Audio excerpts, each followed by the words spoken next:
going on, everybody? It is your boy Baddog back with another New York Giants video. Thank you for watching.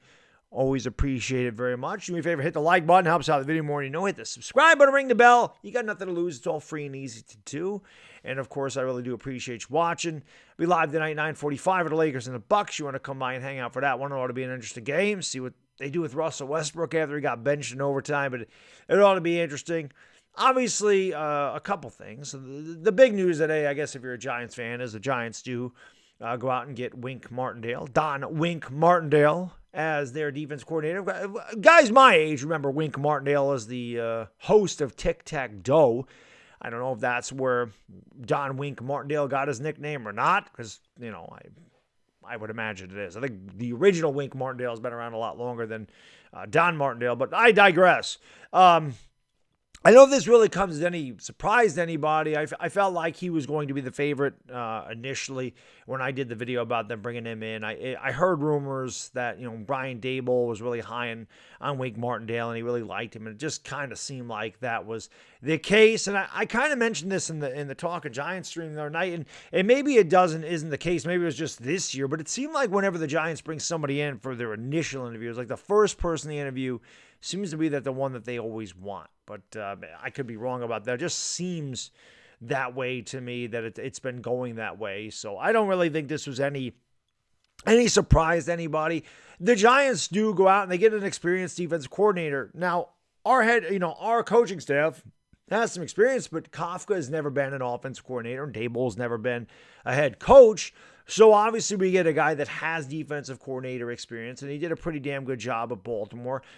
His first 3 years there, Baltimore never gave up more than the third amount of points in the NFL. I think they finished third, second, and third as far as points allowed go. Last year they were a little less than middle of the pack. I believe they were 19th in points allowed.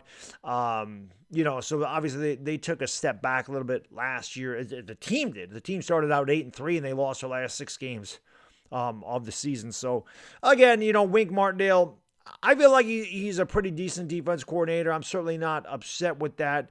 I was surprised that I don't know who they even interviewed, to be honest with you. I don't even know.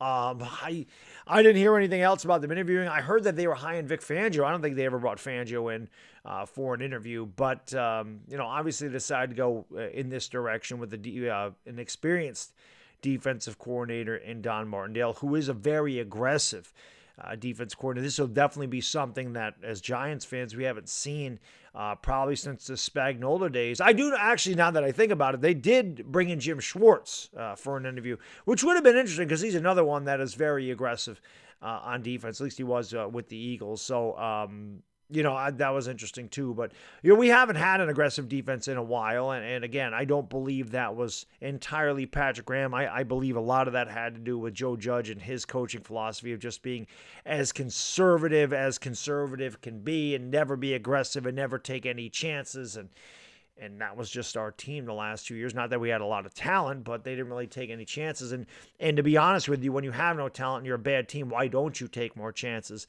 I never could figure out Joe Judge's coaching philosophy. But obviously this will be a much different philosophy here, and Martindale does bring an aggressive style of defense with him. So it'll be interesting to see exactly how they use the defense. It'll also be interesting to see who the Giants bring back on defense. There's a very good possibility James Bradbury is not back here. Blake Martinez is not back here. Joe Schoen has said that he wants to cut $40 million off the cap. Those are 2 big contracts that they can save a lot of cap space with. The other thing that I want to talk about is these Kadarius Toney trade rumors. And I don't really understand where these are coming from. I don't understand. Now, like, again, Shane wants to cut money off the cap, and I get that. We're in cap hell. Cutting Kadarius Toney, or trading Kadarius Toney, rather, is not going to... not really going to yield any high returns, and he doesn't make a lot of money. So I don't understand where these rumors even come from, why the Giants would even consider it. Yeah, Kadarius Toney had a very interesting season, and there's question about his focus and his availability, and that's all legitimate. But trading him at this juncture in his career doesn't warrant us anything. We spent the 20th overall pick on him, and I know it wasn't Shane's pick, but still, it doesn't make a lot of sense that you would get rid of Kadarius Toney at this juncture, especially since you know Sterling Shepard will not be back next year. Probably another guy they're going to cut, but even if they don't, he's not going to play next year. He tore his Achilles tendon, so he's going to be out for much of next season, if not the whole season. We don't know what Kenny Golladay is going to be. We have no tight ends at all because Evan Ingram's going to walk away, and we should let him walk away. They're going to cut Kyle Rudolph, at least they should. That's another cap casualty that they can let go, and he didn't do anything for us anyway. That will leave us with Caden Smith. So I really don't know what the Giants' receiving options would be. We're already thin at that position. Why they would even consider trading Kadarius Toney, where these rumors even come from, doesn't make a lot of sense to me at all. He's shown flashes of brilliance. Maybe with a new coaching regime, maybe if he can stay healthy, maybe this year things are different and he can have those type of games. Obviously, he's very twitchy. He's very difficult to tackle in the open field. He does present a lot of, what's the word I'm looking for? There's a lot of things you can do with him. I can't think of the word off my top of my head right now. But there's a lot of different things you could do with Kadarius Toney, which maybe Brian Daboll and company can figure out to get him involved in a game plan, with maybe some reverses or, some more wildcat stuff, slot receiver, going deep, whatever. It's a lot of different things that they could do with versatile is the word I was looking for. They can do a lot. He's very versatile. There's a lot of versatility things that you can do with Kadarius Toney. The one guy that I would say, and I mentioned it last season when he was hurt, was Saquon Barkley. That is the guy that they could legitimately trade. That is a guy that they could legitimately move. And I know Giants fans are like, nah, there's no reason to move him. And I understand that, but they're not going to sign him. So I guess you would listen to offers. And if the right offer came along for Saquon Barkley, I don't think there's any reason they wouldn't listen to him. Again, he is not a long-term plan for this team. I don't think Daniel Jones is a long-term plan. Joe Shane has said they're rebuilding. The Giants are rebuilding, and when you're a rebuilding team, I know he said you can compete. I don't believe that he thinks that. I think when Shane said that, remember we said Gettleman said, oh, we're going to rebuild and try to win at the same time. You can't do that. You either go all in on a rebuild or you don't. You can't do both. Gettleman tried to do it, and it was a complete disaster.